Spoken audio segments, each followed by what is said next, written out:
Olá, eu sou a Márcia Signorini, esse é o Gráfica Drops e hoje é dia de falar grafiquez. Sabia que imposição não resolve nada, mas antes de abandonar a família, concluiu a progressiva e confirmou que o calçado realmente não estava bom. Gente, com problemas na família, ela fica preocupada com o cabelo e com os sapatos? Não é nada disso que você está pensando. Vamos ver o que isso significa no mundo maravilhoso da gráfica. Imposição. Para imprimir qualquer produto, nós temos que organizar as informações de acordo com o formato da matriz e do suporte. Na impressão de um livro, por exemplo, cabem várias páginas numa folha de máquina e cada folha de máquina gera um caderno do livro. Como nós vimos em episódios anteriores, os cadernos são montados com 12, 16, 32 páginas, dependendo do formato final do livro. Quando nós fazemos a diagramação, o PDF é fechado em páginas e essas páginas precisam ser organizadas formando os cadernos, montando aquela folha de máquina. Antigamente, essa montagem era feita à mão, página por página, sobre uma base transparente. Hoje são softwares que fazem isso. Então, essa operação de organizar as páginas de acordo com a montagem do caderno é que se chama imposição. Antigamente era muito comum a gente encontrar uma página de ponta cabeça no miolo do livro. Agora hoje, com esse procedimento automatizado de imposição, isso é praticamente impossível. Para ilustrar, eu tenho aqui o vídeo de um desses softwares de imposição, que é da Heidelberg, que é o Prinect SignaStation. Essa versão que vocês vão ver no vídeo, ela é antiga, mas eu acho que é bom porque dá para a gente ter uma boa noção de como é que é essa operação automatizada da imposição, feita pelo software.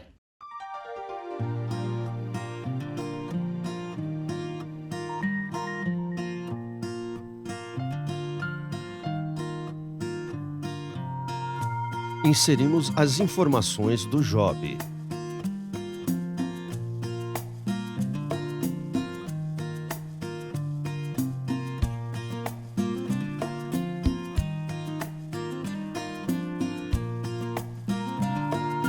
Escolhemos o tipo de trabalho e a quantidade de páginas.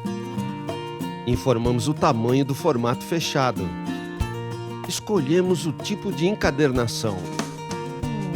As marcas de corte de vinco a serem aplicadas. Qual será a chapa a ser utilizada, o formato do papel e a pinça.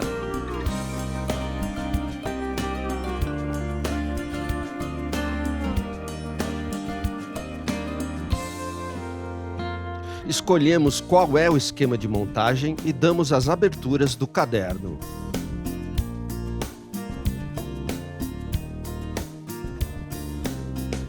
Por fim, trazemos o arquivo a ser aplicado.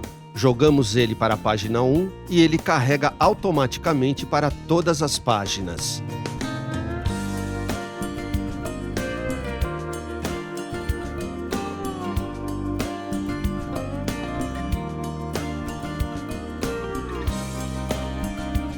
Agora podemos ver se a imposição foi feita corretamente e pronto! Família.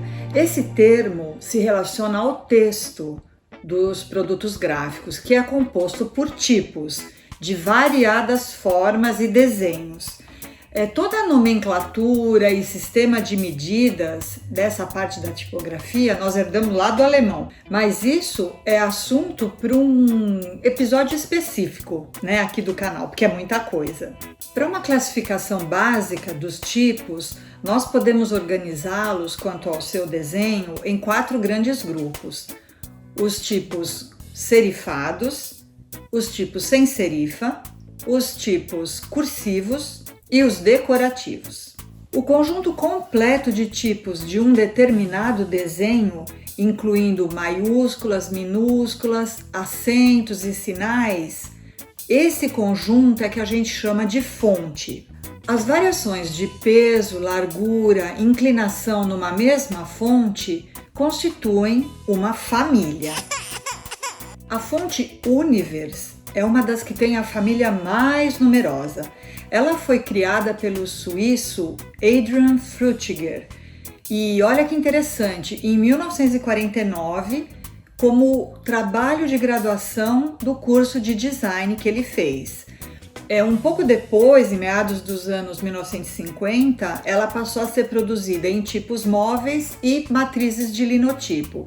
E durante os anos de 1960 e 1970, ela foi amplamente utilizada por designers do mundo todo. Embora não existam regras fixas para isso, quanto maior for o número de diferentes hierarquias de um determinado texto, por exemplo, títulos, subtítulos, citações, boxes explicativos, notas de rodapé, enfim, quanto maior for o número dessas hierarquias, maior deve ser a família do tipo que a gente escolhe para diagramação. Porque daí tudo fica com uma certa harmonia. Mas como eu disse, isso não tem regra fixa, depende muito do projeto gráfico desenvolvido para aquele texto. Gente, tipografia é uma parte fascinante desse mundo da gráfica.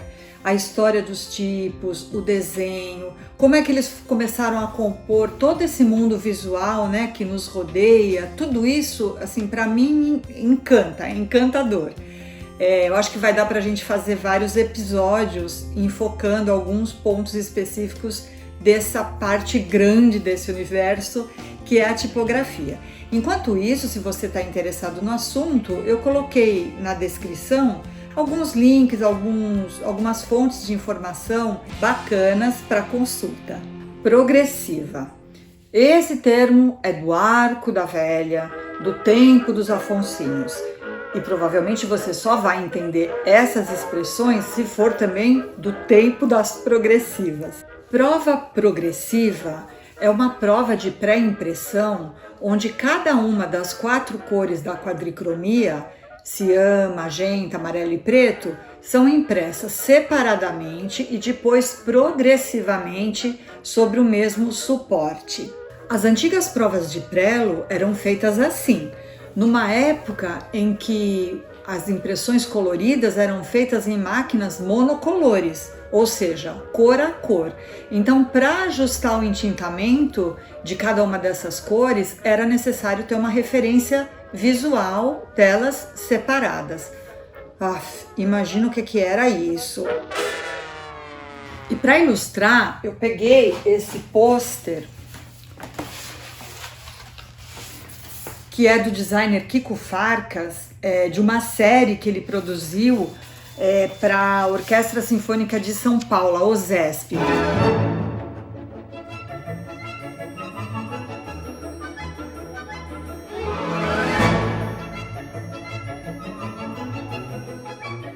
Isso é uma simulação, claro. Quando esse material foi impresso, ele já foi impresso numa máquina 4 cores e não numa monocolor.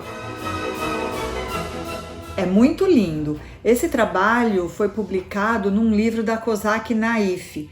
Vou deixar também aqui na descrição a referência dessa publicação, caso você queira consultar e conhecer a série toda.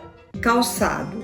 Esse é um termo bem comum, bem usual na pré-impressão. E significa o seguinte: quando a gente está imprimindo um chapado de preto, se a gente usa só tinta preta, muitas vezes ele fica parecendo meio lavado, porque as tintas de offset são transparentes, né? Então, quando a gente está trabalhando um material de 4 cores, é desejável que a gente coloque um calço nesse preto, para ele ficar mais denso. O que é esse calço? Na verdade, é um pouco de tinta das outras 3 cores sob o preto. E aí ele se torna um preto calçado. Em inglês se diz rich black. E essa composição das 3 cores sob o preto varia um pouco de fornecedor para fornecedor. Em geral se usa 40% de cian, 30% de magenta e 27% de amarelo sob o 100% de preto. Mas há gráficas que trabalham, por exemplo, com 25% de cian, 25% de magenta e 10% de amarelo, ou 60, 60, 60, enfim, varia muito. O ideal é a gente consultar o fornecedor que vai imprimir o nosso material para confirmar com ele qual é essa composição de preto calçado que ele usa. Bem, com isso fica tudo explicado, espero que tudo entendido, e nós vamos ficando por aqui. Tchau, tchau, até mais!